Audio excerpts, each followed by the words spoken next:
Over 150,000 documented through groups, through retreats, and through the thousands that come into my clinic physically. And what we see is a lot of people come in and don't heal or don't receive what they want is because of their mindset. We had a man come in the facility probably like 2 months ago, and he kept saying, I'm a dead man walking. He had prostate cancer. I'm a dead man walking. I'm a dead man walking. And Nabi, my assistant, had to tell him, like, you keep talking like that, that's going to be your reality. Just start changing these things. And then the whole concept of disease need to be talked about with America. What is the concept of disease, and how did we come up with these terminologies? Because the more and more I research and the more I do my experiments, it's turning out that disease is not what is being said it is. 90% of all chronic disease stems from this one lie. Would you say that the first step in healing is a shift in mindset? Gotta be the shift in mindset. All of the people that come to my facility fly there. I'm in St. Louis, Missouri. So if you want to come see me, you have to have the will to want to live to come see me. Based off my name, my reputation, and all of the good healing testimonies, thousands of them out there. So the first thing I say, they come in crying, head down. You know, they're just in this sad state. I say, put your chin up. The hard part done. You believed enough in yourself and in these methodologies that you spent all this money getting to me. You hear me? Right. And once they start changing their perception and looking at it that way, now the healing begins. Because your mindset can be to the point where you put so much cortisol and stress on your body, you shut down detoxification and metabolic pathways.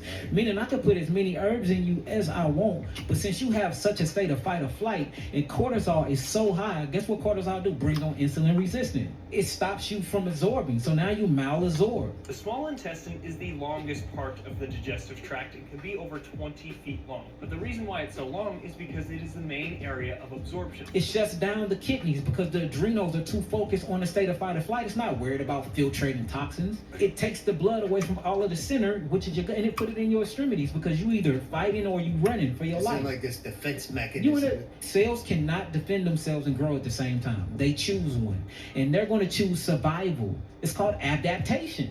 They're going to choose survival mode. So now you're not growing. First thing I try to go after is the mindset. Once the reprogramming comes, the herbs is the easy part. And a lot of people think herbs heal. Herbs do not heal. The body heals itself. What herbs do is herbs tone, they strengthen, and they help influence detoxification.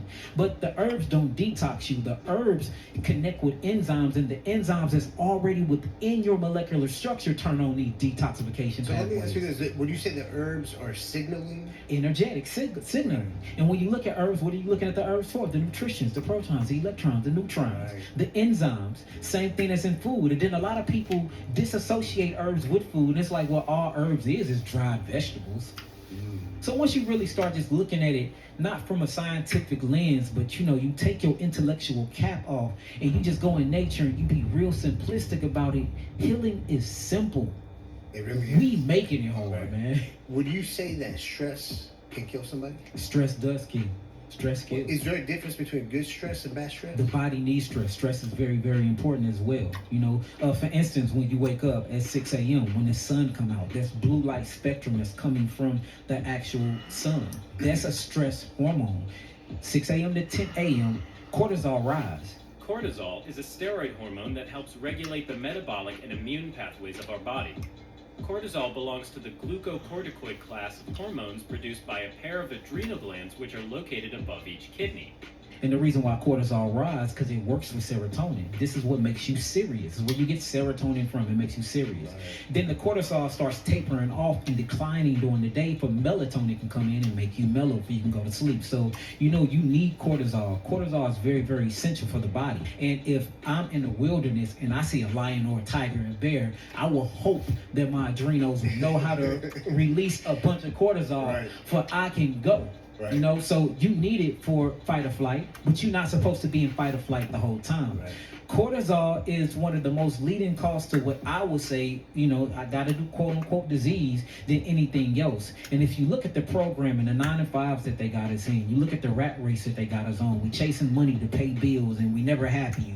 We working to be 60 to just get a small thing that they call a pension or retirement. They putting us in these cubicles away from the natural sun. We can't go through natural biophotomodulation. We drinking contaminated water. All of our foods got microplastics in it. And let's not even talk about the seed oil epidemic that is really fueling heart disease. Yeah.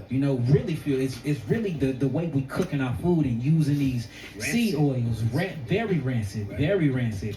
So when you look at it from that standpoint, our body is constantly fighting. Right. So we in a state of fight or flight 24 hours out of the day, when technically, according to the circadian rhythm, you only supposed to be in a light stage of fight or flight for 2 to 4 hours a day, unless you're in the wilderness and you're running from your life. So insulin resistance kick in, the glycocalyx and the glycobiome, or what you'll call the microbiome, get very disrupted. You start getting all of these different symptomologies, and then what we do is we run to the doctor to get our symptomologies checked out, and they will give a name to those symptomologies called a disease. But if you look at what the body's doing, the body is constantly trying to recalibrate and regulate itself, which is a healing mechanism, a healing response. Peace. Yo, hopefully I can. If not, then I'm gonna try to cram it at least in 2 videos. But it broke my whole face out, so I'm going through my little ugly phase right now. You know what I'm saying? I don't hold it against them, but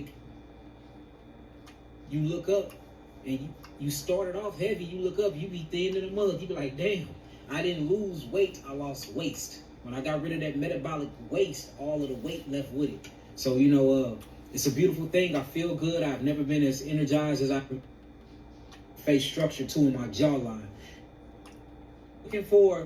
I want to pick 8 internally ill people to come to my facility, go through my natural therapies, go through my natural diet regimen, go through my natural way of taking our herbs, and go through the therapeutic packages we have.